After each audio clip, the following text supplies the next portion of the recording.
Hello everyone, here I am discussing admission. इसमें मैं पूरा चैप्टर आपको समझा दूंगी इस वीडियो में। इंपॉर्टेंट पॉइंट्स क्या है एडमिशन के, कैपिटल एडजस्टमेंट कैसे करते हैं, प्रॉफिट शेयरिंग रेशो कैसे निकालते हैं, गुडविल की ट्रीटमेंट क्या होती है, all the important points which should consider while doing the question of admission. ठीक है, सबसे पहले कुछ एक इम्पॉर्टेंट पॉइंट है, जैसे ओवर वैल्यूएशन आ जाए एसेट की तो आप फॉर्मूला लगाओगे rate over 100 plus rate into value जो गिवन है। कब लगाओगे? अगर परसेंटेज दी होगी। ठीक, जो वैल्यू जो आंसर आ जाएगा वो रिवैल्यूएशन की टू साइड पे और बैलेंस शीट में उस एसेट्स में से ओवर वैल्यूएशन माइनस होती है, हम डिक्रीज करेंगे ओवर वैल्यूएशन में। Clear? Formula rate over 100 plus rate है, बट वैल्यू क्या करनी है आपने? डिक्रीज एसेट की। डिक्रीज का आता है टू साइड और बैलेंस शीट में माइनस हो जाएगा। अंडर वैल्यूएशन, अंडर वैल्यूएशन भी अगर आपको परसेंटेज में दी हो, फॉर्मूला लगेगा rate over 100 minus rate into value. अब यहाँ पे आपने एसेट को कम कर दिया है, अब यहाँ पे एसेट को क्या करोगे? इंक्रीज। इसमें आपने ओवर वैल्यूएशन में क्या करा? डिक्रीज। ये देखो इंक्रीज हो जाएगा बाय एसेट और बैलेंस शीट में एसेट में प्लस हो जाएगा। क्लियर? ठीक। Next, very important, most of the student have difficulty while doing the adjustment of provision for doubtful debt. देखो ये मैंने एग्जाम्पल के साथ समझाती हूँ। एग्जाम्पल ली है आपके 2000 के बैड डेट्स हैं रिटर्न ऑफ, ये एडजस्टमेंट में दे रखा है, एडजस्टमेंट में नीचे।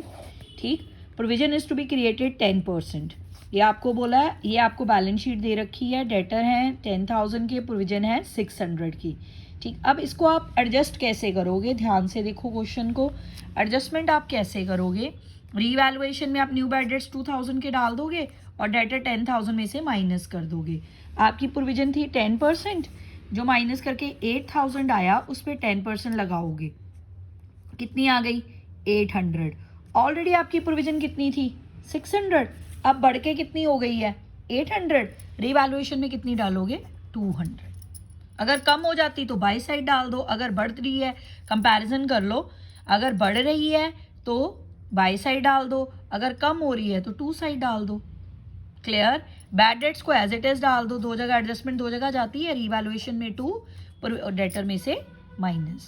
अच्छा, बाय चांस अगर आपको रेट ना दिया हो, न्यू प्रोविजन का रेट यहाँ पे जैसे 10% दे रखा है, अगर ना दे रखा हो, बोला हो एग्जिस्टिंग रेट, क्या वर्ड बोला हो? Existing rate. बहुत इंपॉर्टेंट पॉइंट है ये, एग्जिस्टिंग रेट। आप एग्जिस्टिंग रेट कैसे निकालोगे? 600 डिवाइड बाय 10,000 इंटू 100। जो रेट आ जाएगा वो आपकी न्यू प्रोविजन का रेट होगा। ठीक है, जो करंट प्रोविजन है, जो गिवन है, given provision divide by total debtors into 100, जो रेट आ जाएगा वो आपका न्यू रेट होगा अगर एग्जिस्टिंग रेट बोला हो। क्या फॉर्मूला लगाना है एग्जिस्टिंग रेट के केस में? जो गिवन प्रोविजन है divide by total debtors into 100। Clear? Next, बहुत इंपॉर्टेंट है profit sharing ratio. Most of the student, बहुत प्रॉब्लम होती है बच्चों को ये करने में। अगर ऑफ लिखा हो पहले मल्टीप्लाई माइनस, ये तो सीधा क्रैम है, फ्रॉम है तो डायरेक्ट माइनस। फ्रॉम का मतलब हमें डायरेक्ट सेक्रीफाइस दिया है, ऑफ का मतलब पहले मल्टीप्लाई करेंगे फिर सेक्रीफाइस आएगा फिर माइनस करेंगे ओल्ड रेशो में से। तो आपके पास ये करने से क्या आ जाएगी? New ratio. पर अगर आपको ऐसे नहीं समझ आएगा, इसलिए मैंने डिफरेंट केसेस विद एग्जांपल हैं इस वीडियो में, ध्यान से समझना। फर्स्ट वन, एक्स वाई सिर्फ पार्टनर दिए हैं दो, उनकी रेशो दी है, और जेड का यानी कि न्यू पार्टनर जो आप एडमिट कर रहे हो उसका शेयर दिया है। इसके अलावा कुछ नहीं दिया पूरे क्वेश्चन में। आप क्या करोगे? टोटल प्रॉफिट 1 मानोगे, उसमें से न्यू का शेयर माइनस करो, this is known as remaining. Remaining अगर बस इतना दिया है, ये सबसे सिंपलेस्ट मेथड है, तो आप जो रिमेनिंग है उनकी ओल्ड रेशो से मल्टीप्लाई करो, आपके पास न्यू रेशो आ जाएगी। ठीक है, अगर और कुछ नहीं दिया, सेक्रीफाइसिंग रेशो आपकी ओल्ड रेशो ही रहेगी। 3:2 कैलकुलेट भी करके देख लेना, चाहे यही आएगी, ओल्ड रेशो ही सेक्रीफाइस हो जाती है अगर ये वाला केस हो। कैसा? सिर्फ पार्टनर का शेयर, ओल्ड पार्टनर्स का रेशो और न्यू पार्टनर का शेयर दिया हो और कोई एडजस्टमेंट नहीं दी हो, तो ओल्ड ही सेक्रीफाइसिंग हो जाती है। क्लियर हो गया? ठीक है, अब से केस नंबर 2 ध्यान से देखना। ए भी दो पार्टनर है, 2:1 रेशो है, सी 1/3 के लिए आया। अब देखो उसने क्या बोला, ही टेक्स, फ्रॉम आ गया, डायरेक्ट सेक्रीफाइस गिवन है, अगर हमें सेक्रीफाइसिंग पूछे तो क्या आएगी? 3:1 जो गिवन है। ठीक है, क्योंकि फ्रॉम है, मैंने बोला ना अगर फ्रॉम हो तो डायरेक्ट सेक्रीफाइस गिवन होता है, पर स्टेटमेंट का ध्यान रखना फ्रॉम किस सेंस में लिखा है। ही टेक्स डायरेक्टली उसके शेयर में से ले रहा है वो, तो डायरेक्ट हम उनके शेयर में से माइनस कर देंगे, ये न्यू रेशो आ जाएगी। ओल्ड थी 2/3 1/3, ए दे रहा है 3/12, बी दे रहा है 1/12, माइनस कर दो, ये आपके पास न्यू रेशो आ जाएगी। ठीक है, और सेक्रीफाइस डायरेक्ट जो वो ले रहे हैं टेक्स वाला, फ्रॉम वाला। अब नेक्स्ट, पी क्यू दो पार्टनर है, 5:2 रेशो है, आर न्यू पार्टनर है। पी ने सरेंडर करा है 1/2 ऑफ हिज शेयर।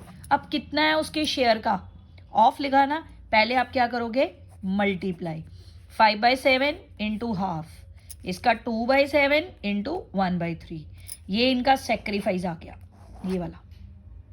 अब आपने न्यू निकालनी है, उनके ओल्ड शेयर में से सेक्रीफाइस माइनस कर दो, न्यू आ जाएगा। ठीक है, क्लियर है?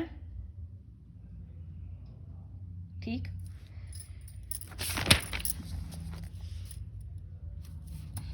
ठीक है, सेक्रीफाइस जो मल्टीप्लाई करके आया था।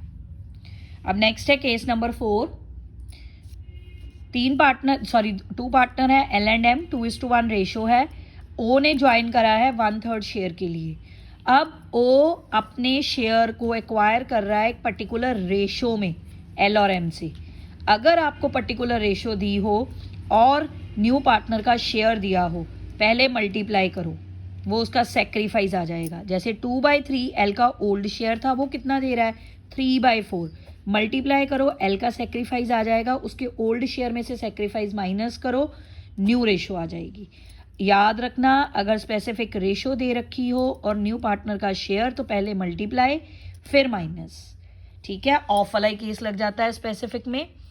सेक्रीफाइस क्या हुआ उनका, सेक्रीफाइस आपको गिवन है, जो गिवन रेशो है 3:1, दैट इज योर सेक्रीफाइस। ठीक है, नेक्स्ट है 2 पार्टनर है, बी और ए, 3:2 रेशो है, टी 1/4 के लिए आया। ठीक है, in future profit sharing ratio between B and A, ये न्यू रेशो नहीं है, ये क्या है, अभी न्यू रेशो कब आएगी, जब तीनों की रेशो गिवन हो।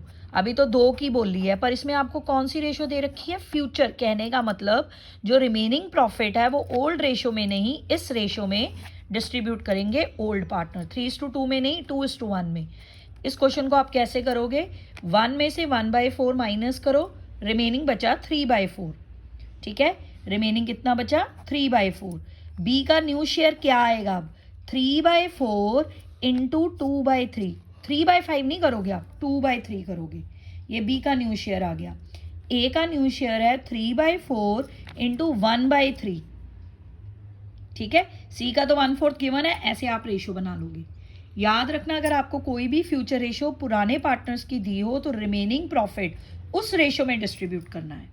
ठीक है, अब उनका सेक्रीफाइस क्या होगा, सेक्रीफाइस अब आपने न्यू निकाल ली है, सेक्रीफाइस फॉर्मूला लगा के इस केस में निकलेगी, ओल्ड माइनस न्यू, सन, याद रखो सन, sacrificing equal to old minus new, ये ऐसे आप सेक्रीफाइस निकाल लोगे। ठीक, अब नेक्स्ट केस है, अगर 2 पार्टनर दिए हैं, पी का एडमिट करा है और न्यू प्रॉफिट शेयरिंग रेशो दे रखी है क्वेश्चन में, उसका शेयर नहीं बताया, बच्चे ढूंढने बैठ जाते हैं कि शेयर क्या है। जो न्यू रेशो दी है, जो एंड वाला शेयर होता है वो न्यू पार्टनर का होता है। जैसे ये मैंने एग्जांपल ली 3:1, अब 1/6 पी का शेयर है न्यू, न्यू रेशो तो आपको गिवन है, sacrificing old minus new formula लगा के। ठीक, ये 6 केसेस हैं, ध्यान से कर लेना, आपको क्लियर हो जाएगा एडमिशन में प्रॉफिट शेयरिंग रेशो कैसे निकलती है। ये रिटायरमेंट में भी काम आ सकती है, डेथ में भी आ सकती है, जिसमें भी प्रॉफिट शेयरिंग रेशो की एडजस्टमेंट होगी, ऑफ और फ्रॉम की या पर्टिकुलर रेशो की, सब में ये काम आएगी। अच्छा, एक और केस है, अगर आपको कभी जैसे एडजस्टिंग एंट्री दे रखी हो, ठीक है, अगर कई बार बड़ा होता है कि गुडविल हम सेक्रीफाइसिंग रेशो में डिस्ट्रीब्यूट करते हैं, goodwill to old partner entry करते हैं, जैसे ए बी 3:2 रेशो है, सी 1/4 के लिए आया, ऐसा दे रखा है।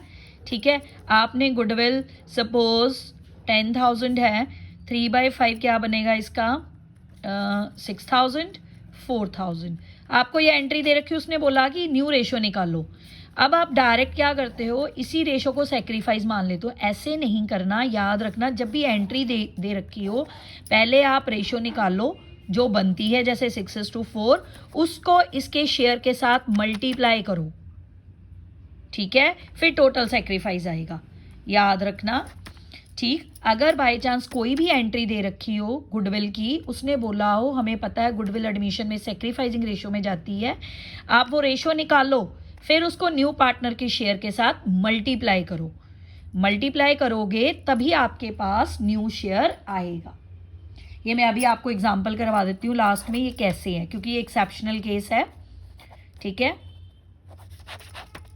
अब नेक्स्ट देखो, गुडविल, गुडविल क्या है, प्राइवेटली दे रखी है, ठीक, प्राइवेटली आपको गुडविल दे रखी है। अगर गुडविल, गुडविल मतलब अगर एडमिशन है, न्यू पार्टनर आएगा, वो कैपिटल और गुडविल के पैसे लेके आएगा, क्योंकि वो फर्म को शेयर कर रहा है। अब अगर उसने गुडविल के पैसे, प्रीमियम फॉर गुडविल भी बोलते हैं गुडविल को, उसने गुडविल के पैसे प्राइवेटली दे रखे हैं पार्टनर को, तो उसकी कोई एंट्री नहीं होगी, याद रखना, प्राइवेटली वर्ड लगा है तो।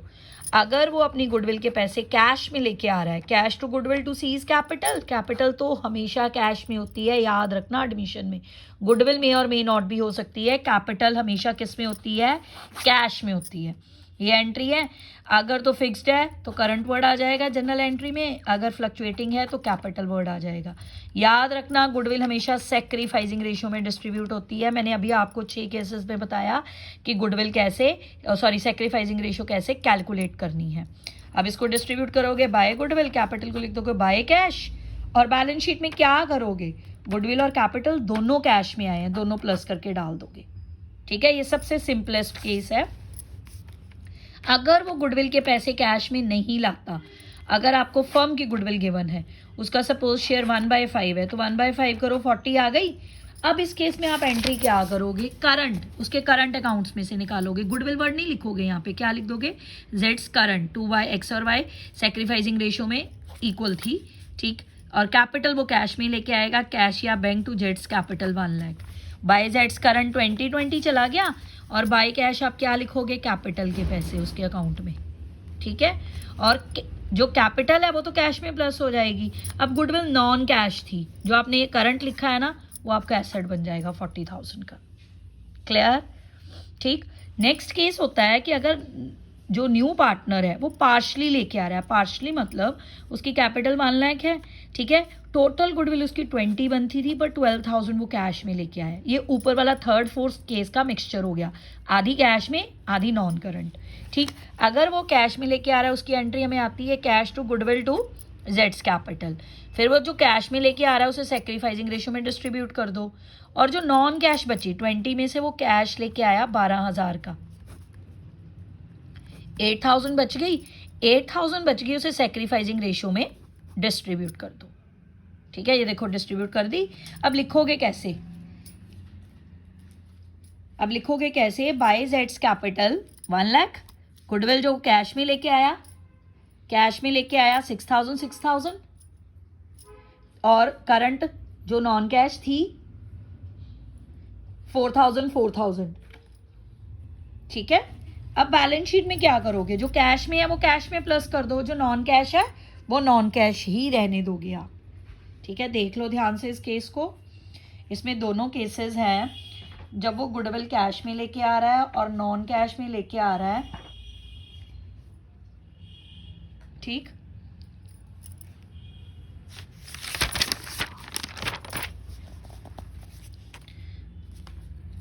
नेक्स्ट केस था goodwill brought by new partner in kind, kind मतलब वो कैश में नहीं लेके आ रहा, बदले में कोई एसेट्स लेके आ रहा है, ठीक है। अब देखो ध्यान से, अब मैंने एग्जांपल लिखी है, ए बाय ए और बी दो पार्टनर है, 2:1 रेशो में, सी न्यू है और उसने इक्वली ले रखा है ए और बी से अपना शेयर, ये 1/4, ठीक है। जो ये इक्वली है ये आपकी क्या है, सेक्रीफाइसिंग रेशो। मेरे को क्वेश्चन में गुडविल डिस्ट्रीब्यूट करने के लिए कौन सी रेशो चाहिए, सेक्रीफाइसिंग, गिवन है क्वेश्चन में, ठीक है, क्योंकि उसने स्पेसिफिक रेशो बता रखी है, इस रेशो में उसने पुराने पार्टनर से शेयर लिया है।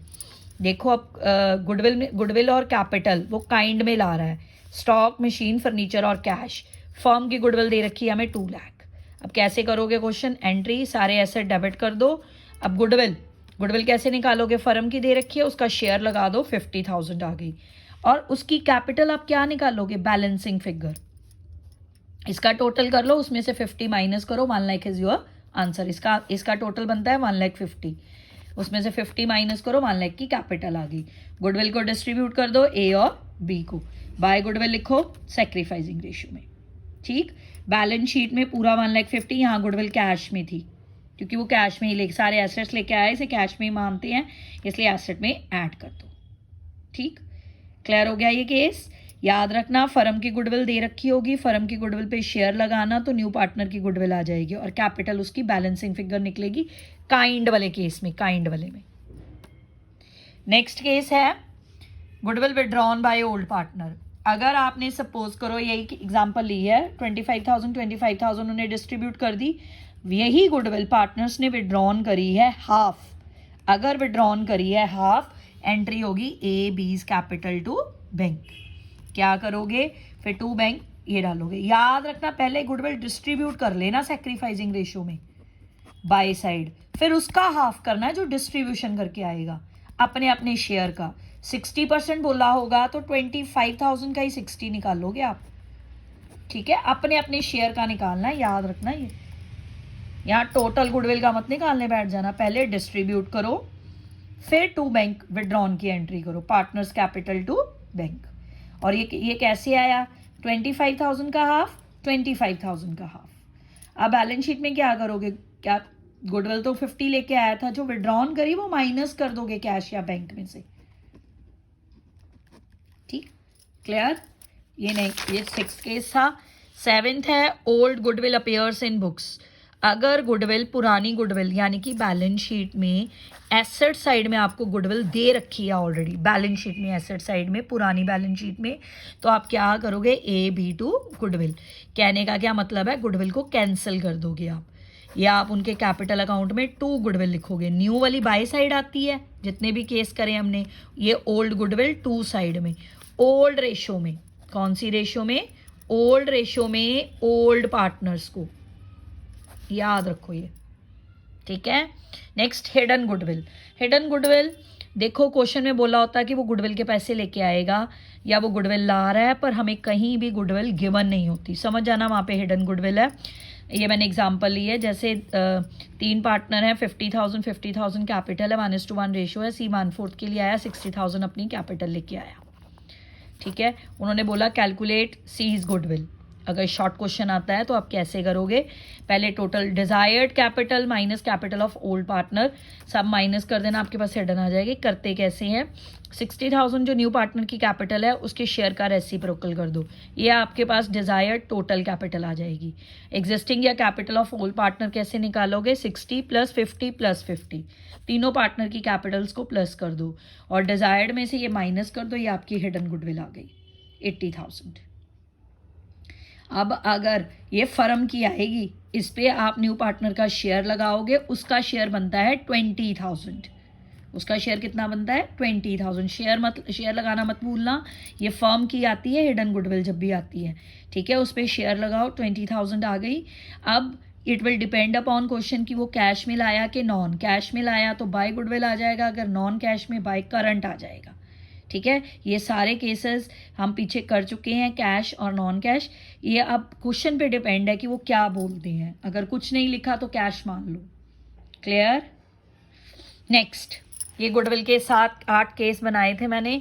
ठीक है, कैश में लेके आया, non cash, kind, proportionately, withdrawn, old और हिडन। ध्यान से करना, इसके बिना आपकी एडमिशन नहीं होगी गुडविल। सबसे इंपॉर्टेंट पार्ट होता है गुडविल एडजस्टमेंट का।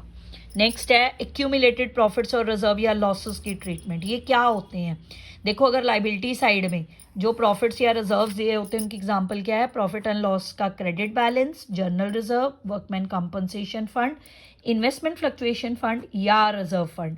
इन दोनों को अगर आपने लेना है, ठीक है, एडमिशन करते हुए कैपिटल अकाउंट में, तो पहले इनमें से एडजस्टमेंट माइनस करनी है। ठीक, इनको किसको डिस्ट्रीब्यूट करना, ओल्ड पार्टनर्स को ओल्ड रेशो में। ये कैपिटल अकाउंट में कहाँ जाएंगे, बाय साइड में, भूलना मत ये। अगर एसेट साइड्स में दिए हों, P&L का डेबिट बैलेंस होता है, advertisement suspense, deferred revenue expenditure, old goodwill.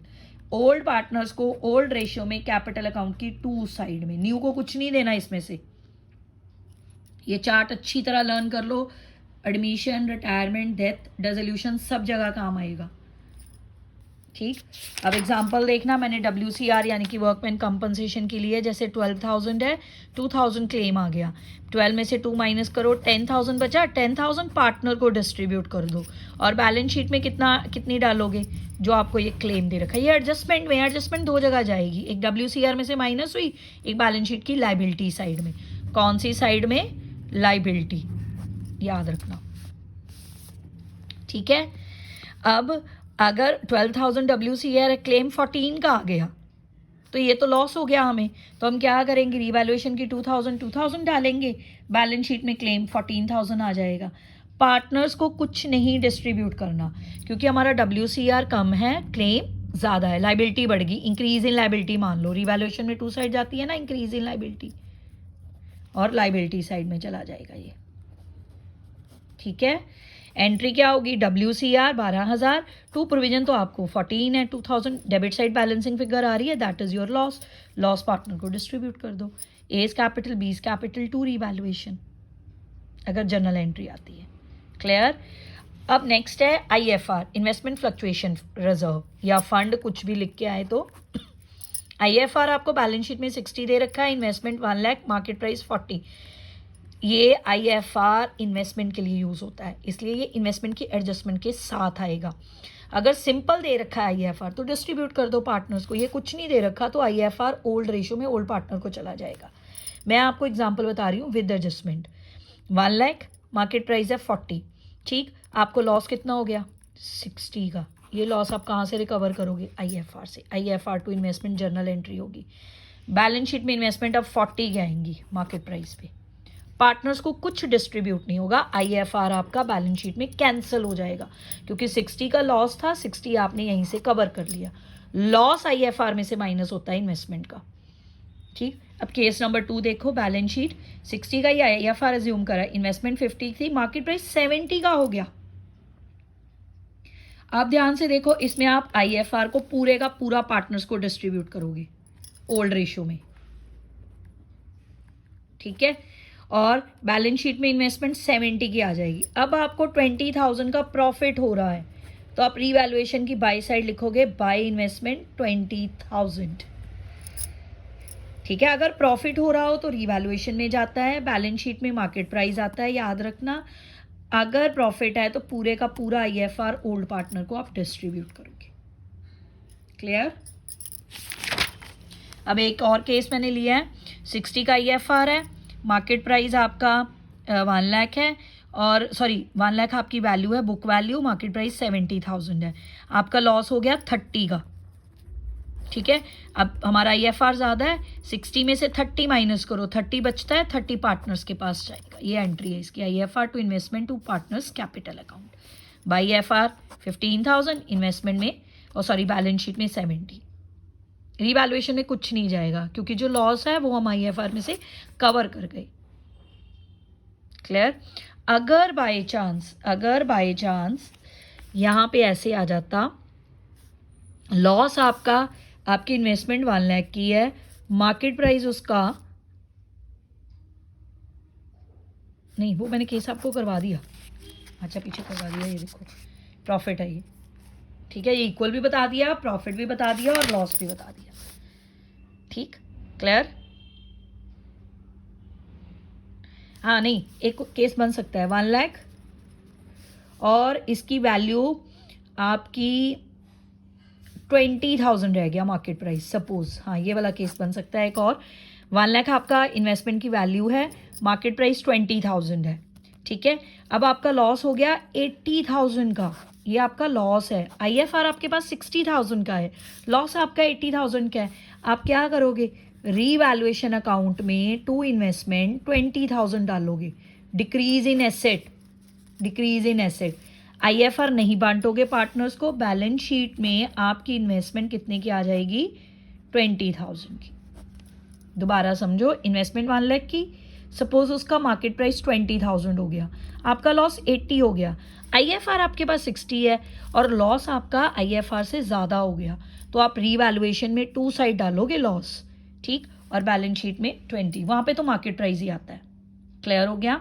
अब रीवैल्यूएशन अकाउंट का ये परफॉर्मा है, increase in asset, decrease in asset, increase in liability, decrease in liability, unrecorded asset, unrecorded liability. अगर कोई asset unsold sold unrecorded sold करा है by bank, अगर कोई अनरिकॉर्डेड लायबिलिटी पे करी है टू बैंक, अगर किसी एसेट पे प्रॉफिट है बाय, लॉस है to, taken over liability asset इधर, एसेट इधर, लायबिलिटी टेकन ओवर इधर। प्रॉफिट आएगा ओल्ड पार्टनर को ओल्ड रेशियो में, अगर लॉस आएगा ओल्ड पार्टनर को, न्यू को कुछ नहीं देना रीवैल्यूएशन का। ठीक है, एक टाइम पे एक ही फिगर निकल सकती है, चाहे प्रॉफिट है चाहे लॉस है। अब नेक्स्ट समझना, देखो कुछ इंपॉर्टेंट एंट्रीज हैं, जैसे उसने बोला इन्वेस्टमेंट एप्रिशिएट होगी, कोई भी एसेट एप्रिशिएट हो गया, एसेट टू रीवैल्यूएशन एंट्री होती है। ठीक है, बाय लिखा है तो एज इट इज फिगर आ जाएगी, ध्यान से समझो, बाय लिखा है तो as it is. Under valuation हो गया 2020, अगर तो फिगर दे रखी है तो इजी, अगर परसेंटेज दे रखी है तो formula rate over 100 minus rate. मैंने आपको कराया था ना रीवैल्यूएशन का, तब भी फिगर 2000 ही आएगी। Stock to revaluation, decrease in asset. Next है लैंड इंक्रीज टू आ गया 40 से, बुक वैल्यू दे रखी है लैंड की 40, इंक्रीज होके 45, डिफरेंस लोगे आप, land to revaluation 5000। Next unrecorded है investment to increase in asset, मानोगे बाय साइड चले जाएगा रीवैल्यूएशन में। अच्छा, एक ये भी एंट्री बहुत इंपॉर्टेंट है, बहुत बार लिख के आती है, out of insurance premium which was debited to P&L account carried forward to next year. याद रखना ये क्या है, प्रीपेड है, increase in asset, prepaid insurance to revaluation. ठीक है, अनएक्सपायर्ड लिखा हो, कैरिड फॉरवर्ड लिखा हो, ये है क्या, प्रीपेड। प्रीपेड हमारा क्या होता है, एसेट, इंक्रीज इन एसेट मानोगे आप इसे, prepaid insurance to revaluation. Next हमारी है क्रेडिटर है, नॉट, बहुत बच्चों को कन्फ्यूजन होती है, नॉट लाइकली टू पे या रिटर्न बैक लिखा हो तो समझ लो decrease in liability, decrease in liability. आपने ये क्रेडिटर नहीं पे करने, creditors to revaluation, by side में चली जाएगी ये रीवैल्यूएशन के। नेक्स्ट है ओवर वैल्यूएशन कर दी, परसेंटेज दी है तो फॉर्मूला लगा लो, अमाउंट दिया तो डायरेक्ट। अब ये ओवर वैल्यूएशन है, डिक्रीज इन एसेट करोगे, रीवैल्यूएशन टू एसेट। प्रोविजन बहुत बार लिखा होता है फाउंड इन एक्सेस बाय, यानी कि बहुत ज़्यादा है तो डिक्रीज कर दो इसको। ठीक है, बाय साइड चली जाएगी ये रीवैल्यूएशन अकाउंट में, provision to revaluation, decrease in liability, इसे मानते हैं प्रोविजन को, फाउंड एक्सेस बाय। अब सबसे इंपॉर्टेंट पॉइंट होता है एडमिशन का कैपिटल एडजस्टमेंट। इसमें दो ही कैपिटल एडजस्टमेंट हैं। फर्स्ट केस में ये है कि न्यू पार्टनर के कैपिटल के अकॉर्डिंगली आपको पुराने पार्टनर्स की कैपिटल को एडजस्ट करना है। वो आप कैसे करोगे, जैसे देखो ए बी दो पार्टनर दे रखे हैं, 2:1 रेशो है, सी की 1/4 है शेयर, और कैपिटल लेके आया 20,000। उसने बोला है कि capital of old partner after all adjustment आपको ये दे रखी हैं, न्यू प्रॉफिट शेयरिंग रेशो में आप उसकी कैपिटल को एडजस्ट करो। बेटा एडजस्टमेंट कैश और करंट, ये वर्ड क्वेश्चन में लिख के आएंगे, adjustment to be made in cash और करंट। करंट हमेशा लिख के आएगा, अगर कुछ नहीं लिखा तो समझ लेना कि कैश में करनी है एडजस्टमेंट। अब इसका मतलब क्या है, आप क्या करोगे इस केस में, आपको न्यू पार्टनर की कैपिटल गिवन है, उसके शेयर का रेसिप्रोकल करके टोटल कैपिटल निकालो। इस टोटल कैपिटल को आपको न्यू रेशो में तीनों पार्टनर को दोबारा डिस्ट्रीब्यूट करनी है। ठीक है, तीनों को करनी है इंक्लूडिंग न्यू। आप न्यू रेशो कैसे निकालोगे, 1 - 1/4, 3/4, रिमेनिंग प्रॉफिट आ गया। इसे ओल्ड रेशो में ए और बी को डिस्ट्रीब्यूट करो और न्यू रेशो निकाल लो। जैसे ये देखो मैंने 80,000 तीनों को डिस्ट्रीब्यूट करी, मेरी न्यू रेशो आई 211। ठीक, अब ये कैपिटल अकाउंट का क्या आ गया, कैरी डाउन। ये आपका आंसर आ गया, कैरी डाउन आ गया। जब भी एडजस्टमेंट होगी कैरी डाउन आ जाएगा। ठीक है, इस केस में कैरी डाउन आ गया। अब आपको गिवन क्या थी, 45 15, और यहाँ पे क्या है 40 20 कैरी डाउन आया। अब आप इस दोनों का डिफरेंस, वैसे तो अगर आप सिंपल क्वेश्चन करोगे तो कैरी डाउन अगर पहले दे रखा है, ठीक है, तो आप सारी एडजस्टमेंट करने के बाद बैलेंसिंग फिगर निकालते हो, वो कैरी डाउन होती है। यहाँ पे कैरी डाउन तो पहले है, यानी कि एक और एडजस्टमेंट आएगी इसमें, वो क्या आ सकती है, कैश या करंट। जो बैलेंसिंग फिगर आएगी उसके आगे आपने क्या लिखना है, कैश या करंट। करंट हमेशा लिख के आएगा, कैश। ठीक है, अगर कुछ नहीं लिखा तो कैश, लिख के आया तो कैश। ठीक, कुछ नहीं भी लिखा तो आपने बैलेंसिंग फिगर को क्या मानना है, कैश। अब जैसे याद देखो, अब उसकी 45,000 बन रही थी, इसकी आपको गिवन है ना ये 45, इसकी 15 बन रही है। ये ब्रॉड डाउन नहीं है, आफ्टर ऑल एडजस्टमेंट है, सिर्फ समझाने के लिए मैंने यहाँ पे लिखा है। अब यहाँ पे 40 कैरेट डाउन आ रहा है, इसकी कैपिटल है 45, ठीक, इसकी कैपिटल क्या है 45। ये क्या करेगा, इसका 5000 कम होएगा, ठीक, 5000 कम हो जाएगा इसका ए का। ये देखो मैंने यहाँ पे करके गिवन 45 कैरी डाउन 40, ये विड्रॉ कर लेगा, इसका विड्रॉ हो गया, इसका डेफिसिट आ गया 15 से 20, इसको 5000 लाना पड़ेगा, ठीक। अब ये जो ए बी को लाना पड़ेगा, ये बी की है, ये ए की है, ठीक, बी को लाना पड़ेगा, वो कैश में प्लस हो जाएगा, ये विड्रॉ करेगा, ये कैश में से माइनस हो जाएगा। अगर बैलेंसिंग फिगर आती है यहाँ पे आएगी, अगर इसकी ए की यहाँ पे आ रही है, एज करंट आ गई, ये लायबिलिटी हो जाएगी, ये एसेट हो जाएगा बी का, बी की इधर आएगी, ए की इधर आएगी। जैसे ही कैपिटल अकाउंट बनाए हैं ना, वैसे ही करंट अकाउंट डाल लेना, इधर लायबिलिटी होती है, इधर एसेट होते हैं, ठीक है। ध्यान से देखो, ये मैंने शॉर्ट क्वेश्चन करा है, बस अगर आप याद रखो, अगर आपकी इधर बैलेंसिंग फिगर आ रही है तो ये कैश में से माइनस होगी, ये कैश में प्लस होगा। अगर इधर बैलेंसिंग फिगर आ रही है वो लायबिलिटी है, इधर आ रही है तो एसेट है, ये कैश में से माइनस होगा, ये कैश में से प्लस होगा, अगर आप प्रॉपर क्वेश्चन करते हो, ठीक। बैलेंसिंग फिगर देख लेना, 2 कैश या 2 करंट निकल रही है, 2 करंट है तो लायबिलिटी, 2 कैश है तो कैश में से माइनस, अगर बाय करंट है तो एसेट, और अगर बाय कैश है तो कैश में प्लस। क्लियर, ये फर्स्ट कैपिटल एडजस्टमेंट है आपकी। सेकंड देखो ध्यान से, सेकंड तो बहुत इजी है कि हमें कैपिटल गिवन ही नहीं होती, और अगर कैपिटल नहीं गिवन तो समझ जाओ ये एडमिशन का सेकंड कैपिटल एडजस्टमेंट केस है। अब इसमें से आप कैपिटल निकालोगे कैसे, सपोज XY पार्टनर है, Z1/4 के लिए आया, ठीक है, उनके आफ्टर ऑल एडजस्टमेंट। अब इस केस में आप कैरेट डाउन निकालोगे, कैपिटल अकाउंट जैसे आपने बनाए ना सारे पार्टनर्स के, यहाँ पे XYZ लिया मैंने, XYZ। अब क्या करोगे, इसका balance carried down after all adjustment, इनका आंसर निकाल लोगे। ये देखो इनका आंसर यहाँ पे जैसे एग्जांपल ले रखी है 3624, यहाँ पे मैं आपको समझा रही हूँ। क्या करोगे आप, अगर आप लॉन्ग क्वेश्चन कर रहे हो, रिवैल्यूएशन कैपिटल अकाउंट बना रहे हो, तो कैपिटल अकाउंट का आंसर निकाल लेना XY का। यहाँ पे मैंने अज्यूम करा है X का 36 है, इसका 24 है। अब इन दोनों को प्लस कर लो, ठीक है, ये आपका बन जाएगा 60,000। 1 में से 1/4 माइनस करो, 3/4 आ जाएगा आपका रिमेनिंग प्रॉफिट, ठीक। अब रिमेनिंग प्रॉफिट का आप रेसिप्रोकल करो 4/3 और उसका शेयर लगा दो Z का 1/4। समझ आई मैंने क्या बोला।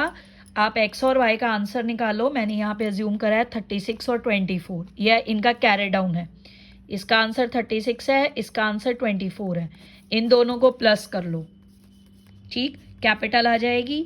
फिर आप क्या करोगे, आपके पास टोटल कैपिटल आ जाएगी। अब क्या करोगे आप, 1 टोटल प्रॉफिट 1 माना, इसका शेयर था 1/4, 1/4 1 में से 1/4 माइनस करो, 3/4 आपका रिमेनिंग प्रॉफिट आ जाएगा, रिमेनिंग प्रॉफिट, इसका रेसिप्रोकल कर दो 4/3, तब आपके पास टोटल कैपिटल आ जाएगी। ये एडजस्टेड कैपिटल थी, रेसिप्रोकल कर दोगे तो टोटल कैपिटल आ जाएगी। यहीं पे मत रुक जाना, ये टोटल कैपिटल आई है, उस पर न्यू का शेयर लगाओ 1/4। ये किसकी कैपिटल आ गई, Z की कैपिटल। कैपिटल हमेशा कैश में होती है, याद रखना। बाय कैश 20,000, ठीक है, बैलेंस शीट में कैश में प्लस। क्लियर, ठीक। ये तो बहुत क्लियर है कि अगर उसकी कैपिटल नहीं गिवन तो इस वे से निकालनी है। आई रिपीट, कैरेट डाउन निकालो पुराने पार्टनर्स का आफ्टर ऑल एडजस्टमेंट, यानी कि उनका आंसर ही निकाल लो, प्लस करो, ठीक। फिर 1 में से उसका शेयर माइनस करो, जो रिमेनिंग प्रॉफिट आता है उसका रेसिप्रोकल करो, दोबारा Z का शेयर लगाओ, उसकी कैपिटल आ जाएगी, और कैपिटल हमेशा कैश में होती है। Okay, clear. मैंने आपको बताया था ना, गुडविल का एक एक्स्ट्रा ऑर्डिनरी केस है।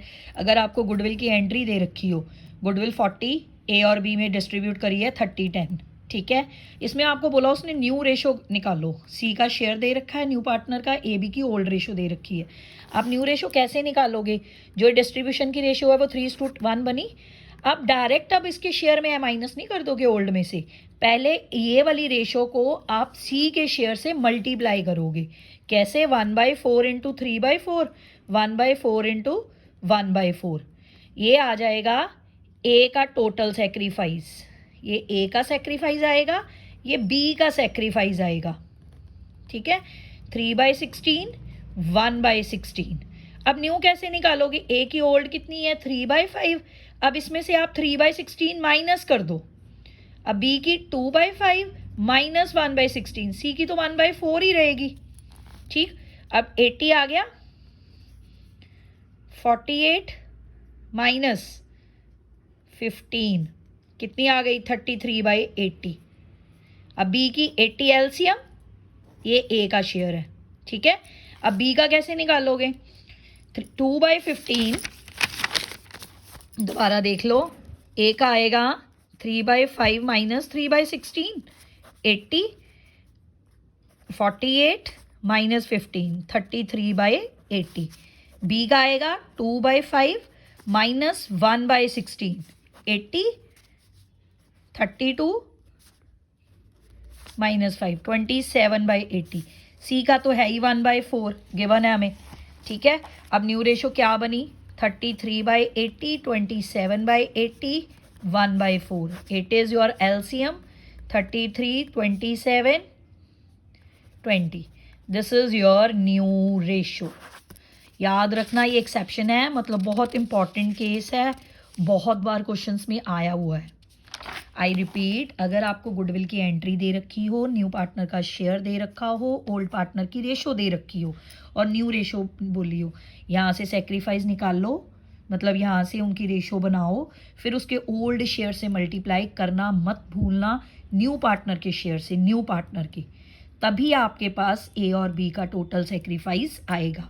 इसके बाद ये सेक्रीफाइस निकालने के बाद उनके ओल्ड शेयर में से माइनस कर दो, आपके पास न्यू रेशो आ जाएगी, ठीक है। ये सारे इंपॉर्टेंट केसेस थे, वीडियो को ध्यान से देखना, अगर ध्यान से देखोगे एडमिशन के सारे कंसेप्ट्स क्लियर हो जाएंगे। Okay, done, thank you very